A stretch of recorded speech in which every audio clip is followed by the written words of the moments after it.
So are you enjoying it more now, being a YouTube personality? And is it easier? Is it harder? No, it's so hard. I hate it so much. Yeah. Even when I went and did your show, like I get so nervous. Really? You were great on the. You were like, you were a judge. Why do I do this?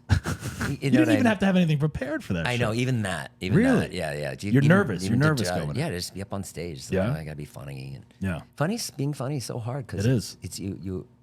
Even if you are funny, even if you make a joke right now and you make me laugh, like dying laughing, like it's over. It's over in a second, and then you got to do it again. Yeah. No, you're right. You're right. It's absolutely excruciatingly painful sometimes. Especially when you watch the greats, when you watch like Louis or like Theo Von or like Kevin Hart or something. Oh yeah, some of these people like when you watch them and it's like I have no business being up here sometimes. I say to myself, and it's like, like I love doing this. I love interviewing people. I love the podcast. I think I'm a good host. And I do have some good bits, but like to keep coming up with stuff all the time. It's like you constantly got to be working on it. And it's almost like. And then if you stop for a couple weeks, you're fucked. You're fucked. The Malibu show, I hadn't done stand up in like a few weeks, so I was like, what do I do? What do I say? How often do you go up usually now? I go up like once a week in town, and then I do like 2 shows on the weekend. That's it. That's good. I'd love to do more. But you're touring more though now. Yeah, I just go out on the weekends though. Yeah. I'm doing. I'm going to Ohio next weekend, and then I'm doing 4 shows in California in November and December. I'm going to Oxnard, Irvine, San Jose, and Ontario. That's great. Yeah, and then I'm done. Then I'm going to stop. Then you're going to stop. Then I'm going to stop touring, and then I'm just going to do stuff around town until I can get better. Now your YouTube channel and TikTok. How long have you been like? What is your production schedule for some of these? Like you have a podcast called All Good Things Podcast, right? How long have you been doing the podcast? I've been doing that for about a year. For a year. Yeah, I had another podcast before called Views. And with my partner, and he quit. He quit. He retired at 25. Wow. Yeah. Just from being successful? Yeah. Good for him. So that was like, oh shit. Yeah. I was like, I got to do something else. So now I'm doing a podcast by myself, which is like, it's good.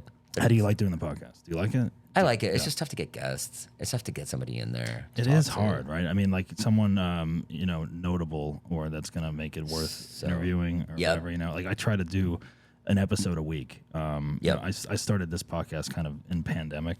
Yep. And then, we did it like twice a week because we had nothing else going on. And then I took a year off almost because I got a divorce and I was moving and all that shit. Oh, you got a divorce? I got a divorce. How long were you married for? About 6.5 years. Oh, yeah. I was married for 10 and I got divorced. 10? Yeah. But now you're engaged, you said, right? Yep. Yeah. Yeah, I'm That's engaged. great. I met somebody else. That's great. I never thought I'd meet somebody else. Yeah, that's how I think right now, especially living in LA. I'm just like, fuck, man. I never thought I would, and that life's so funny like that. It's funny, things happen the way they're supposed to happen for a reason, I think, and then when you least expect it, you might meet someone. Do you know what was nice about it was that I was at the point where I was like, I'll never meet anyone else. I know I won't. Yeah. And I was also really good with it. I was like, this is great. Yeah, that's how I feel right now, kind of. I'm like 2 years out from being separated, divorced, whatever. Yeah. And I'm kind of like, I threw myself into work a lot, and I was working like 7 days a week, just all the jobs I've had, and plus comedy and what stuff. kind of jobs? I own a dog walking business. Do you really? Yeah. Do you still do it? I do. Yeah, I've had it for like 16 years.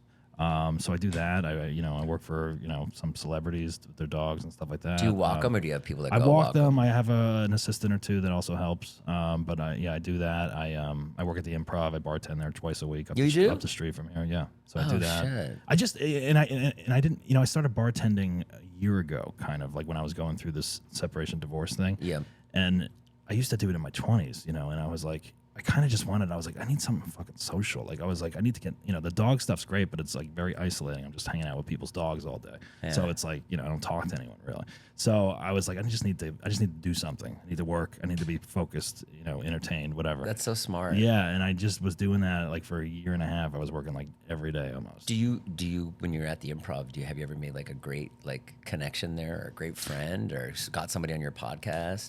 Yeah. You meet people all the time. I get to produce the Basshole Basshole show at the Improv Lab, and then we also do it at the Bourbon Room, obviously, which you were on. Yeah. So yeah, you meet people all the time, which is cool. It's a good place to be. Everybody comes in. Everyone comes in. You can talk about it. You can pitch your thing. You know, I'm trying to get more guests on this show. You know, I'm down the street from the place, so it's like it's a good location, really close by, all that good stuff. So yeah, it's just, you know, it's another grind, you know, but it's a good connection to have. You know? What do you ultimately want to do?